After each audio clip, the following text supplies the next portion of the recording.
Welcome to this audiobook of Bhagat Singh's powerful essay, Why I Am an Atheist. Written in 1930 during his imprisonment, this essay is not only a reflection of his political ideology, but also a profound exploration of his personal philosophy. Bhagat Singh, one of India's greatest revolutionaries, was known for his fearless fight against British colonial rule. But beyond his political activism, he was also a thinker, a young man who questioned deeply held beliefs, including religion.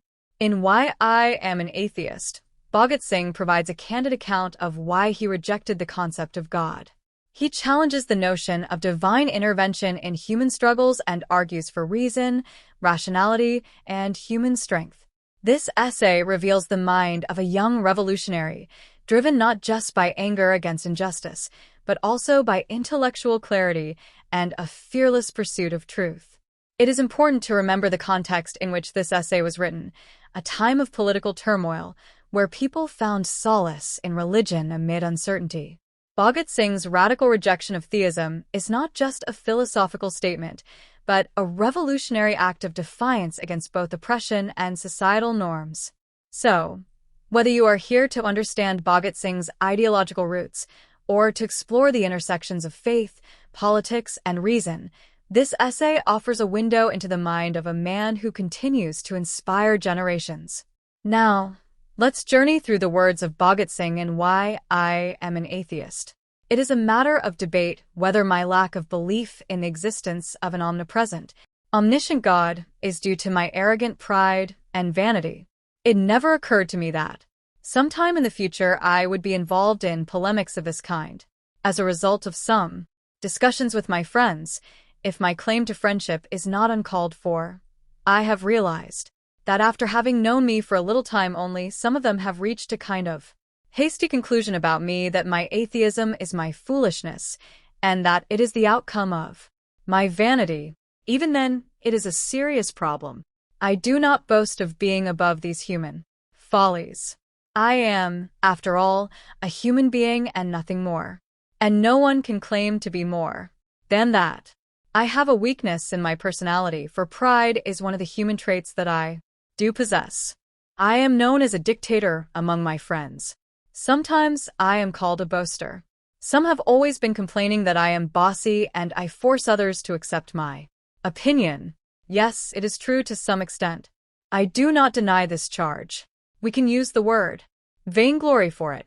As far as the contemptible, obsolete, rotten values of our society are concerned, I am an extreme skeptic.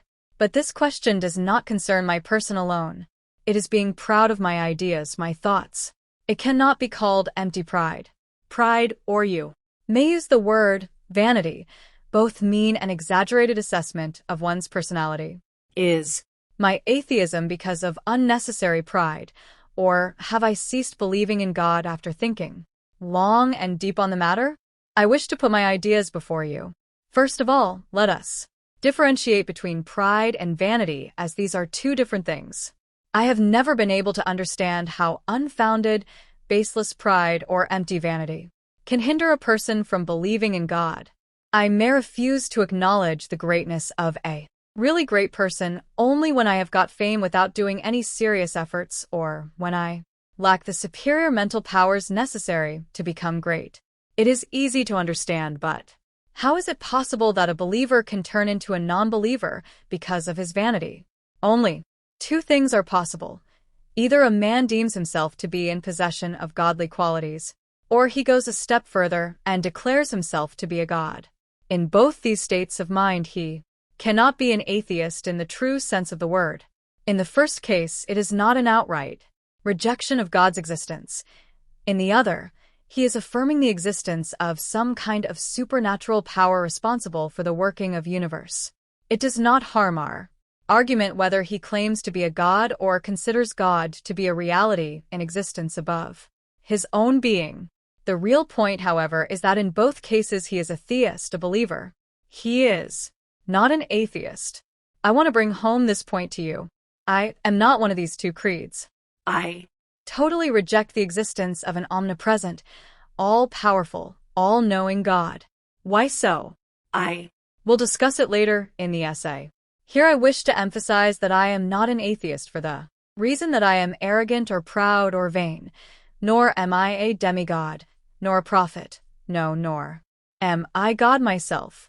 At least one thing is true, that I have not evolved this thought because of vanity or pride.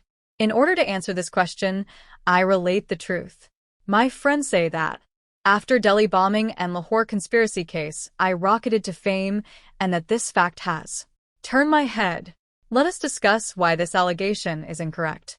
I did not give up my belief in God after these incidents. I was an atheist even when I was an unknown figure. At least, a college student cannot cherish any sort of exaggerated notion of himself that may lead him to atheism. It is true that I was a favorite with some college teachers, but others did not like me. I was never a hardworking or studious boy. I never got an opportunity to be proud. I was very careful in my behavior and somewhat pessimistic about my future career. I was not completely atheistic in my beliefs. I was brought up under the care and protection of my father. He was a staunch Arya Samaji. An Arya Samaji can be anything, but never an atheist. After my elementary education, I was sent to D.A.V. College, Lahore. I lived in the boarding house for 1 year. Besides prayers early in the morning and at dusk time, I sat for hours and chanted religious mantras. At that time, I was a staunch believer. Then I lived with my father. He was a tolerant man in his religious views. It is due to his teachings that I devoted my life for the cause of liberating my country. But he was not an atheist. His God was an all-pervading entity. He advised me to offer my prayers every day.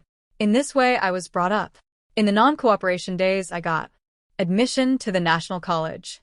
During my stay in this college, I began thinking overall the religious polemics such that I grew skeptical about the existence of God. In spite of this fact, I can say that my belief in God was firm and strong. I grew a beard and kais, long head of hair as a Sikh religious custom. In spite of this, I could not convince myself of the efficacy of Sikh religion or any religion at all, for that matter. But I had an unswerving, unwavering belief in God. Then I joined the Revolutionary Party. The first leader I met had not the courage to openly declare himself an atheist. He was unable to reach any conclusion on this point.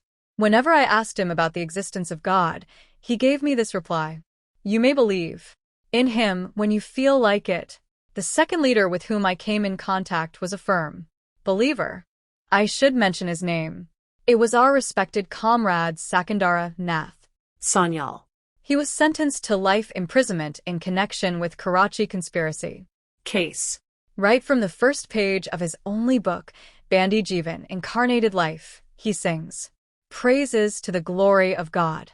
See the last page of the second part of this book, and you find praises showered upon God in the way of a mystic. It is a clear reflection of his thoughts. According to the prosecution, the revolutionary leaflet, which was distributed throughout India, was the outcome of Sakandara Nath Sanyal's intellectual labor.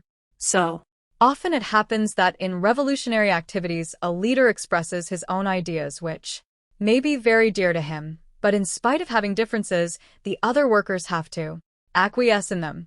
In that leaflet, one full paragraph was devoted to the praises of God and his doings, which we human beings cannot understand.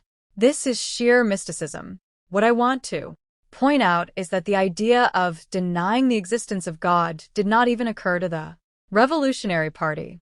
The famous Kakari martyrs, all 4 of them, passed their last day in prayers.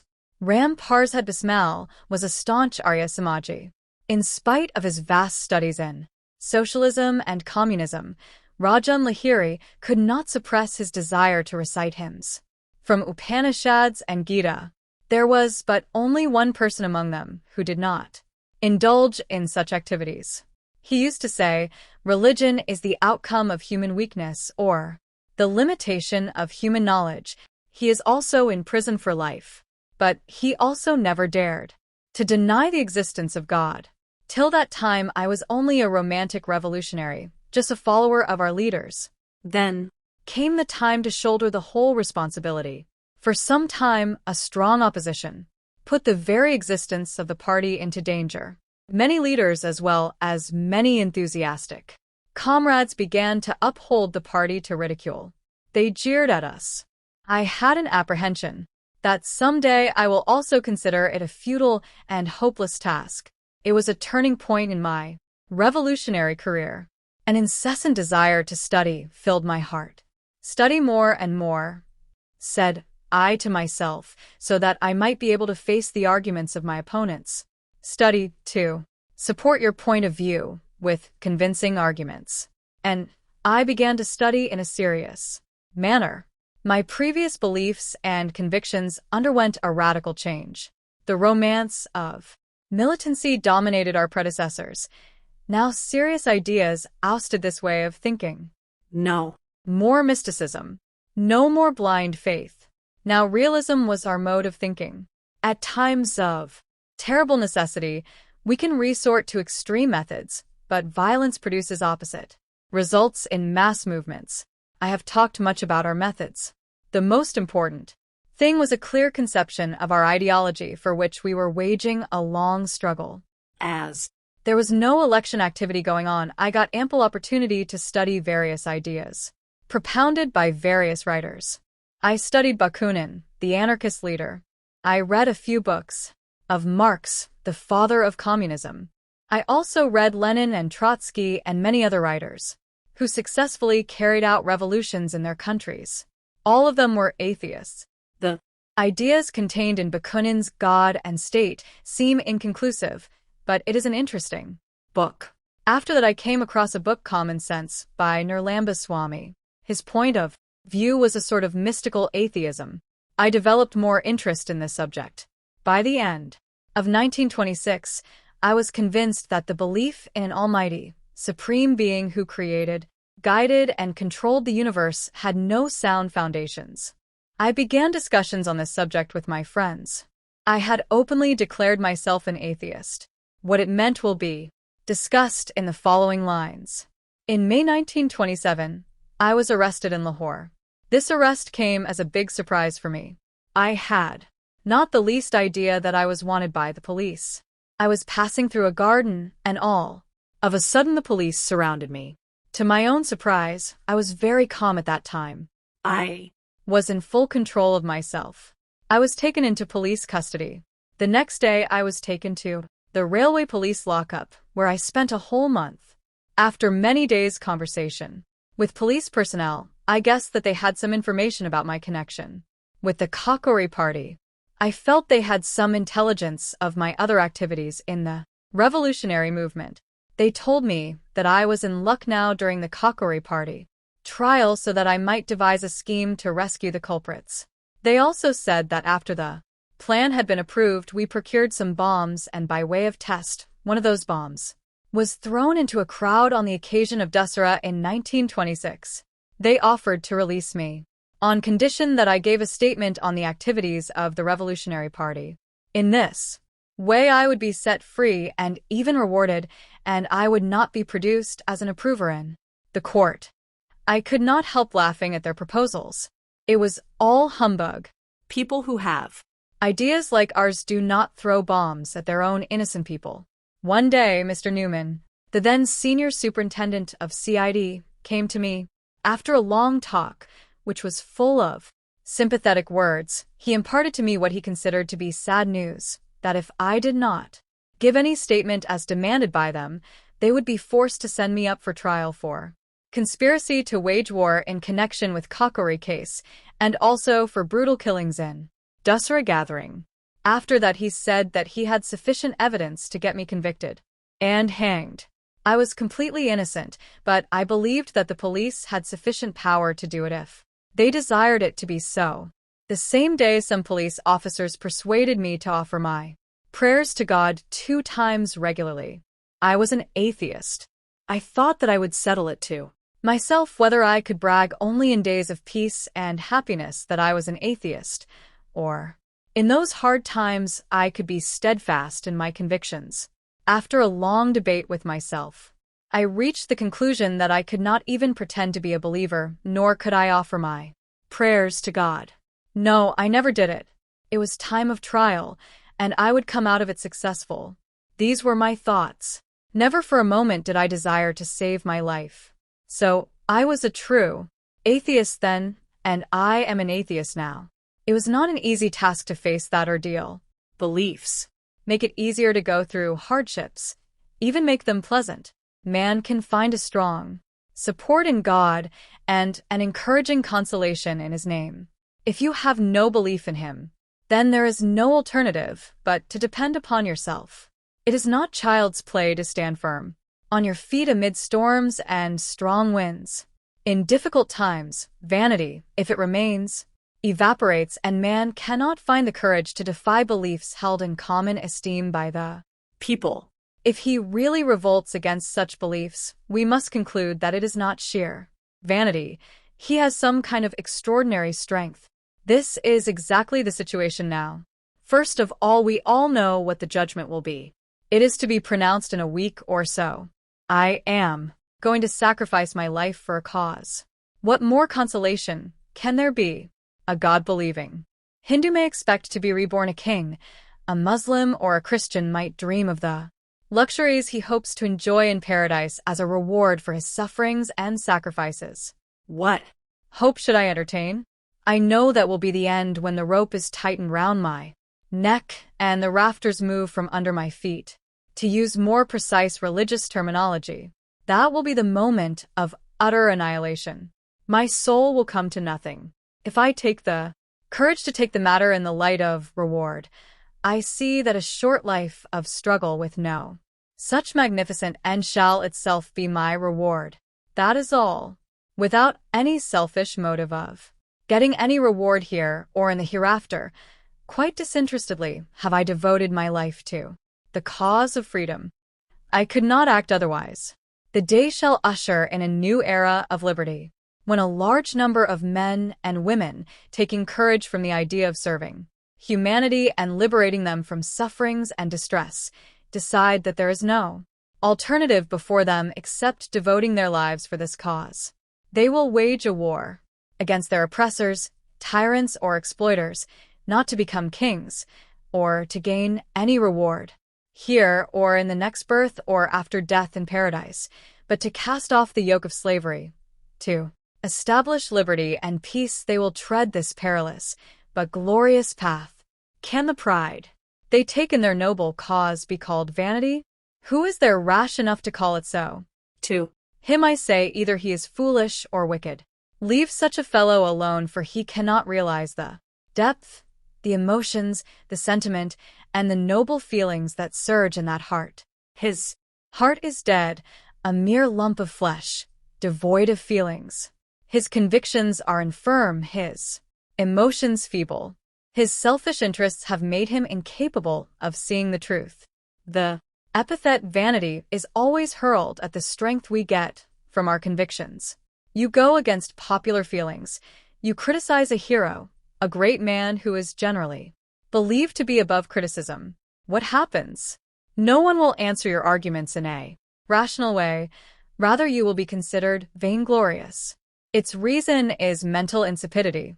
Merciless criticism and independent thinking are the two necessary traits of revolutionary thinking. As Mahatmaji is great, he is above criticism, as he has risen above all that he says in the field of politics, religion, ethics is right. You agree or not, it is binding upon you to take it as truth.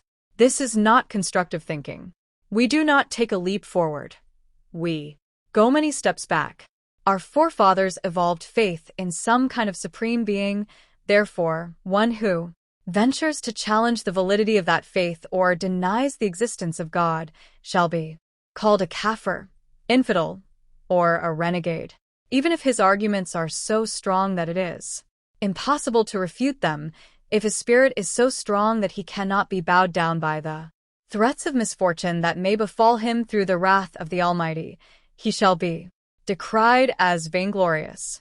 Then why should we waste our time in such discussions? This question has come before the people for the first time, hence the necessity and usefulness of such long discussions. As far as the first question is concerned, I think I have made it clear that I did not turn atheist because of vanity. Only my readers, not I, can decide whether my arguments carry weight. If I were a believer, I know in the present circumstances my life would have been easier, the burden lighter. My disbelief in God has turned all the circumstances too harsh. And this situation can deteriorate further. Being a little mystical can give the circumstances a poetic turn. But I need no opiate to meet my end. I am a realistic man. I want to overpower this tendency in me with the help of reason. I am not always successful in such attempts, but it is man's duty to try and make efforts. Success depends on chance and circumstances. Now we come to the second question. If it is not vanity, there ought to be some sound reason for rejection of age-old belief in God. Yes, I come to this question. I think that any man who has some reasoning power always tries to understand the life and people around him with the help of this faculty. Where concrete proofs are lacking, mystical philosophy creeps in. As I have indicated, one of my revolutionary friends used to say that philosophy is the outcome of human weakness. Our ancestors had the leisure to solve the mysteries of the world, its past, its present, and its future, its whys and its wherefores. But having been terribly short of direct proofs, every one of them tried to solve the problem in his own way. Hence we find wide differences in the fundamentals of various religious creeds. Sometimes they take very antagonistic and conflicting forms. We find differences in Oriental and Occidental philosophies. There are differences even amongst various schools of thoughts in each hemisphere. In Asian religions, the Muslim religion is completely incompatible with the Hindu faith. In India itself, Buddhism and Jainism are sometimes quite separate from Brahmanism. Then in Brahmanism itself, we find two conflicting sects, Arya Samaj and Sanatan Dharam. Charwak is yet another independent thinker of the past ages. He challenged the authority of God. All these faiths differ on many fundamental questions, but each of them claims to be the only true religion. This is the root of the evil. Instead of developing the ideas and experiments of ancient thinkers, thus providing ourselves with the ideological weapon for the future struggle, lethargic, idle, fanatical as we are, we cling to orthodox religion and in this way reduce human awakening to a stagnant pool. It is necessary for every person who stands for progress to criticize every tenet of old beliefs. Item by item, he has to challenge the efficacy of old faith. He has to analyze and understand all the details. If after rigorous reasoning, one is led to believe in any theory of philosophy, his faith is appreciated. His reasoning may be mistaken and even fallacious, but there is chance that he will be corrected because reason is the guiding principle of his life. But belief, I should say blind belief, is disastrous. It deprives a man of his understanding power and makes him reactionary. Any person who claims to be a realist has to challenge the truth of old beliefs. If faith cannot withstand the onslaught of reason, it collapses. After that, his task should be to do the groundwork for new philosophy. This is the negative side. After that comes in the positive work in which some material of the olden times can be used to construct the pillars of new philosophy. As far as I am concerned, I admit that I lack sufficient study in this field. I had a great desire to study the Oriental philosophy, but I could get ample opportunity or sufficient time to do so. But so far as I reject the old-time beliefs, it is not a matter of countering belief with belief. Rather, I can challenge the efficacy of old beliefs with sound arguments. We believe in nature and that human progress depends on the domination of man over nature. There is no conscious power behind it. This is our philosophy. Being atheist, I ask a few questions from theists. 1. If, as you believe, there is an almighty, omnipresent, omniscient God who created the earth or universe, please let me know, first of all, as to why he created this world. This world which is full of woe and grief and countless miseries, where not even one person lives in peace. 2. Pray, don't say it is his law. If he is bound by any law, he is not omnipotent. Don't say. It is his pleasure. Nero burnt one Rome. He killed a very limited number of people.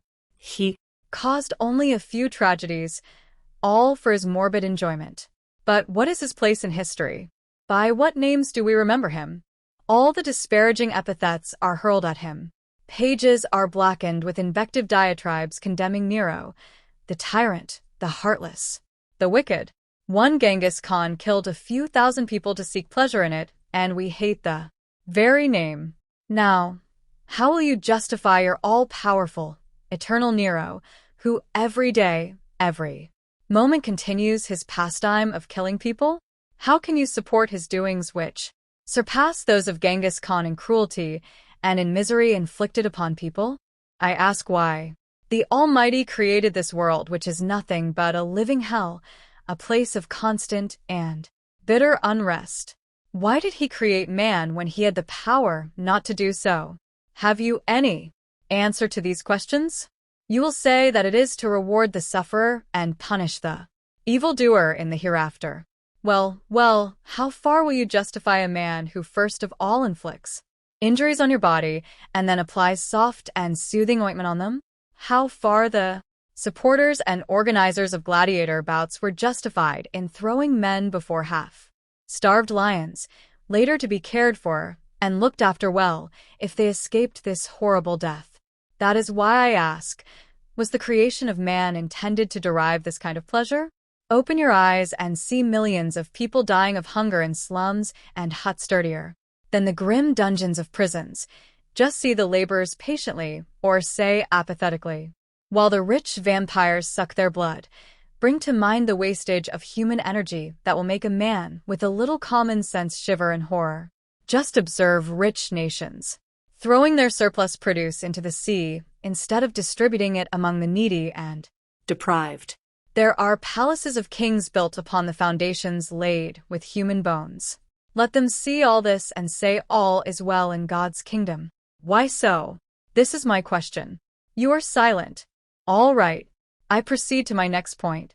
You, the Hindus, would say, whosoever undergoes sufferings in this life must have been a sinner in his previous birth.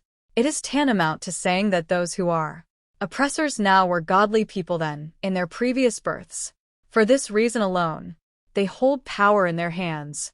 Let me say it plainly that your ancestors were shrewd people. They were always in search of petty hoaxes to play upon people and snatch from them the power of reason. Let's analyze how much this argument carries weight. Those who are well versed in the philosophy of jurisprudence relate 3 of 4 justifications for the punishment that is to be inflicted upon a wrongdoer. These are revenge, reform, and deterrence.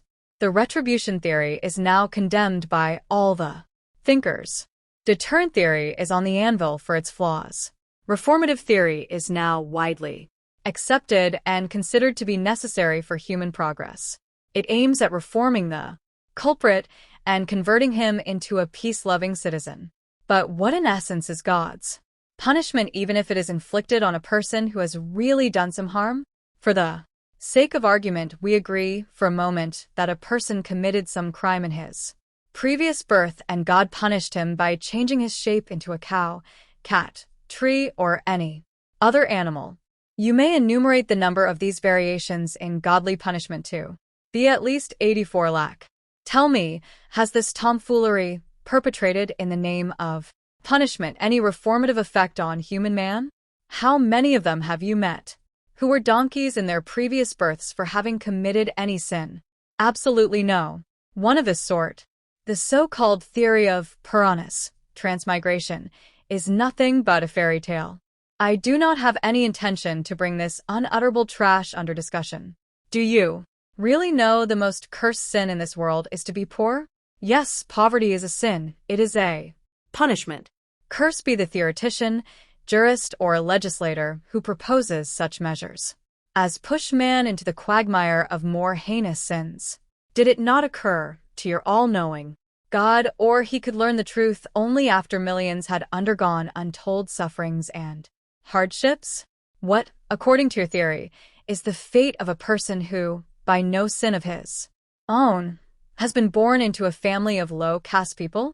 He is poor, so he cannot go to a school. It is his fate to be shunned and hated by those who are born into a high caste.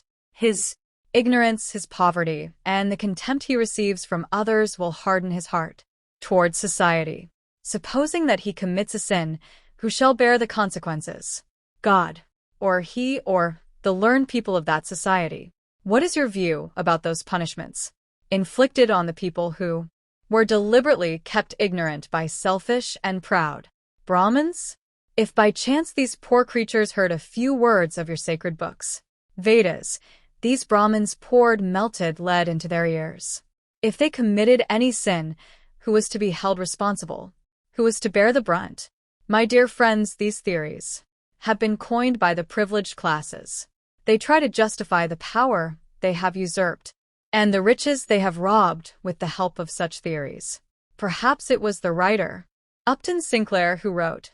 Bhagat Singh is referring to Sinclair's pamphlet Prophets of Religion. MIA transcriber, somewhere only make a man firm believer in the immortality of soul, then rob him of all that he possesses.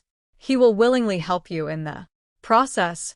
The dirty alliance between religious preachers and possessors of power brought the boon of prisons, gallows, knouts, and above all such theories for the mankind.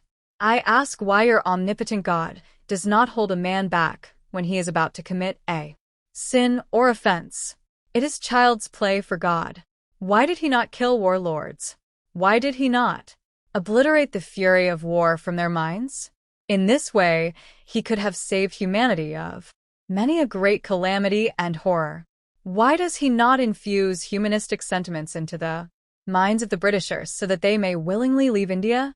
I ask why he does not fill the hearts of all capitalist classes with altruistic humanism that prompts them to give up personal possession of the means of production, and this will free the whole laboring humanity from the shackles of money. You want to argue the practicability of socialist theory. I leave it to your almighty God to enforce it. Common people understand the merits of socialist theory as far as general welfare is concerned, but they oppose it under the pretext that it cannot be implemented. Let the Almighty step in and arrange things in a proper way. No more logic chopping.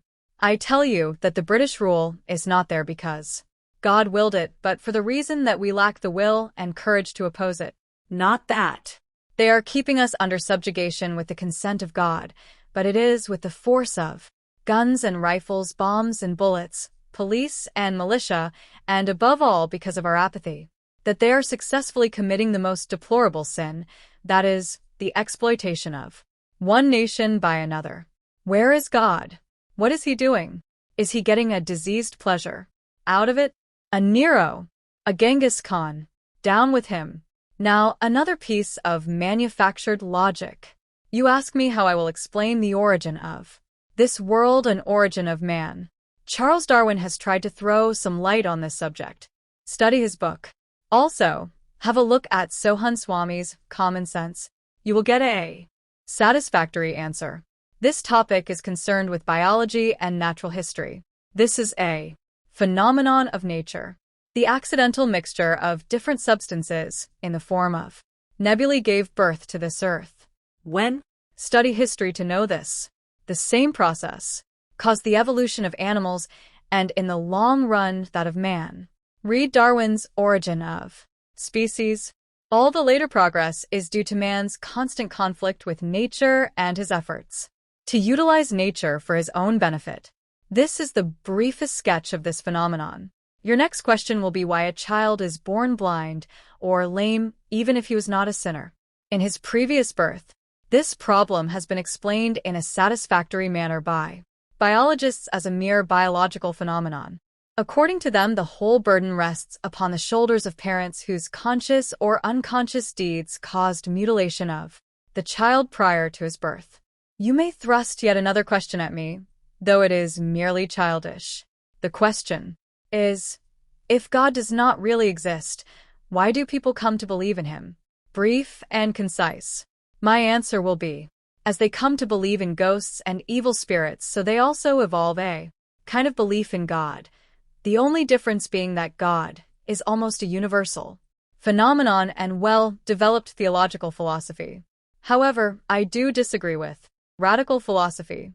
It attributes his origin to the ingenuity of exploiters who wanted to keep the people under their subjugation by preaching the existence of a supreme being, thus claimed an authority and sanction from him for their privileged position.